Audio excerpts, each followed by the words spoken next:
প্রত্যেক বছরেই কাঁঠাল পাকার অপেক্ষায় বসে থাকি কাঁঠালের বীজ খাবো বলে। প্রায় প্রত্যেক দিনই এই বীজের একটা পদ আমার ঘরে হবেই।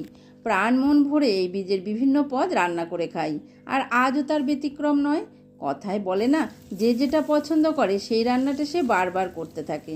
তবে বাড়ির অন্যান্য সদস্যরা আজকের এই রান্না খেয়ে কিন্তু ভীষণই পছন্দ করেছে, তাই আজকের রেসিপি আপনাদের কাছে শেয়ার করছি। যারা কাঁঠালের বীজ খেতে পছন্দ করেন না তারাও কিন্তু একবার এইভাবে খেয়ে দেখতে পারেন। আশা করি খুবই ভালো লাগবে খেতে।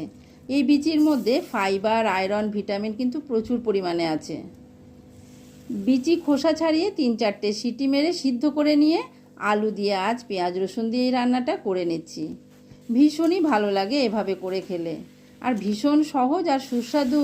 এই তরকারি বা ডালনায় যেটাই বলুন না কেন, ভাত রুটির সাথে খেতে বেশ ভালো লাগে। হয়ে গেছে আমার তরকারি, আর নামানোর আগে একটু ঘি দিয়ে দিলাম।